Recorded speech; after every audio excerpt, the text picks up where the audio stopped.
Hey guys, it's Jenny. Welcome to my greenhouse in the morning time. Let's see, it's almost 6:30 now. So today we're gonna take a look at the flower spikes and buds that I already see forming on my orchids. It's really exciting. I just wanted to share it with you.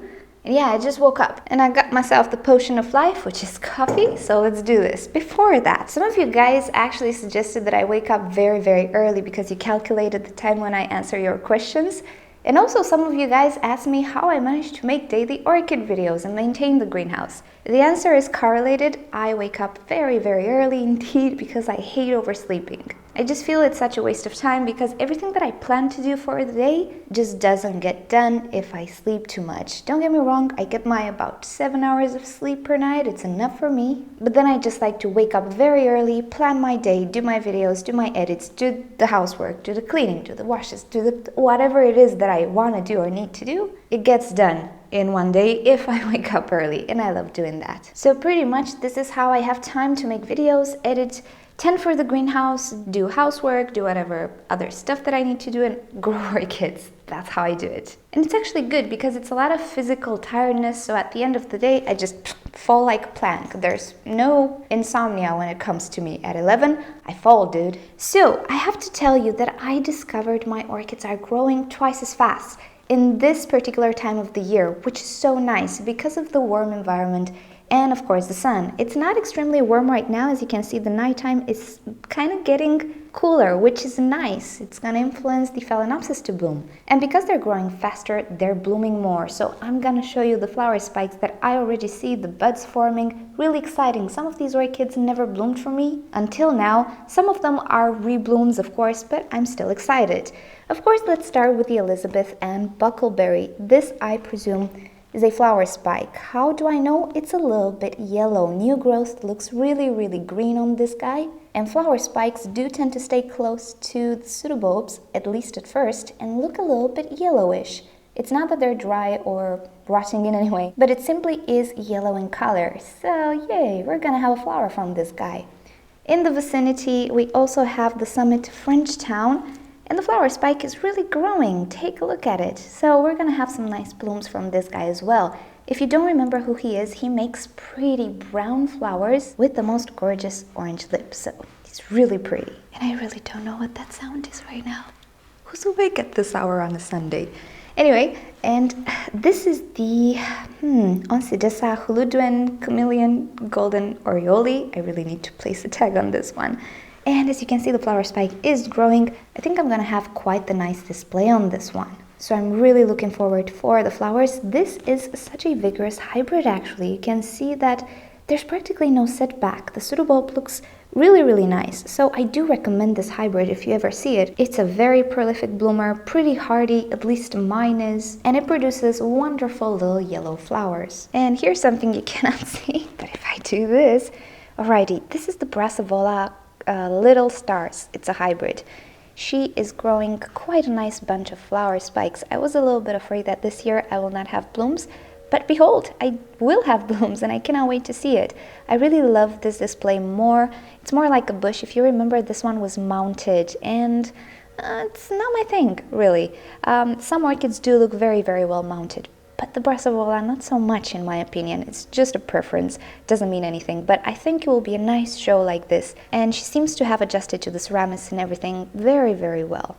Okay, next up here we have the Ifanagara Apple Blossom, and I need to do a trick here. Let's take a look in the sheath. Oh my, I really hope this camera can pick it up. There is a bud forming there, so we're gonna have, I think this is better. We're gonna have some Ifanagara blooms really soon. I'm excited. I love this orchid. I have the pink variety, but I am looking for the other varieties as well. I want to see if there's a difference in fragrance, because obviously there's a difference in appearance, but you know, I'm just a fragrance freak. Next up, the Rachera Francis Fox. And here's the funny thing about this one. So we have a sheath within the sheath on this one, but down there it's a bud as well. So yeah, we're gonna have flowers from this one. Really excited because this is a new orchid kind of for me. I got it last year, I received it, or earlier this year, I don't remember. So it's gonna be a first time bloomer. Some pseudobulbs are missing because I tested it for fusarium. I'm happy to say she's cleaned, so yay. I'm really looking forward to the blooms on this one. And here's my Hawaiian Splash Leia. She didn't bloom in a long time actually. And down there we have buds, so this one will bloom too.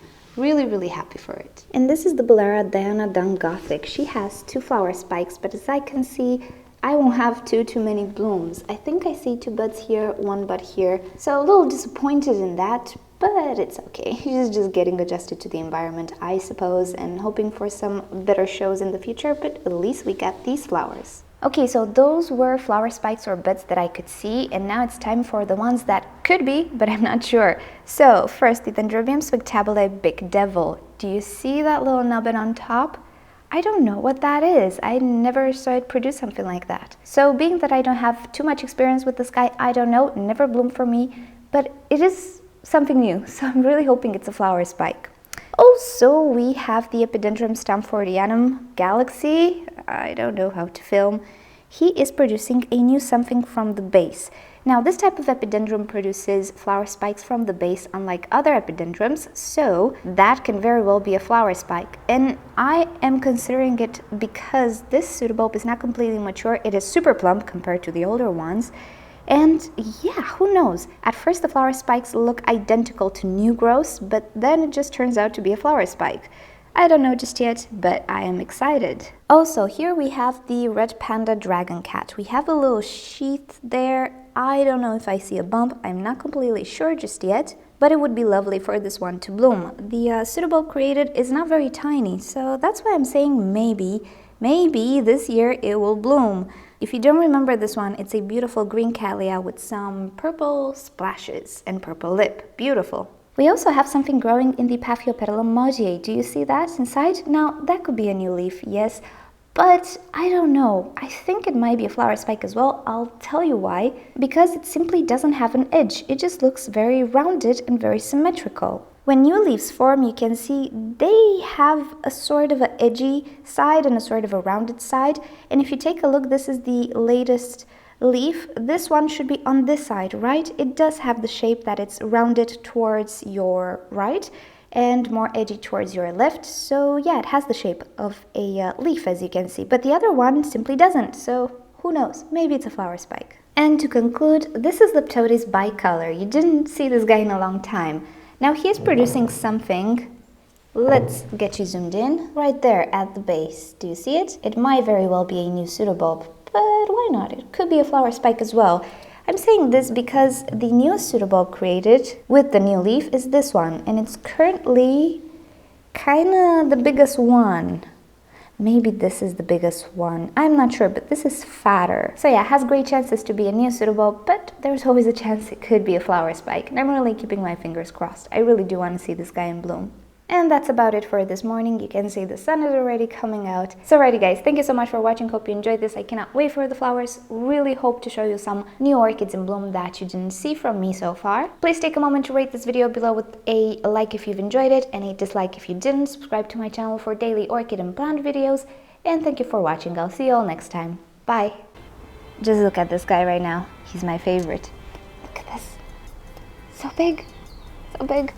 Anyway, the white one bloomed as well today while he's opening up.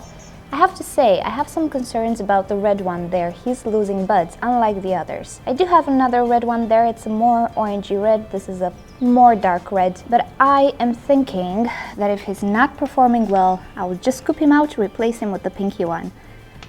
Yeah.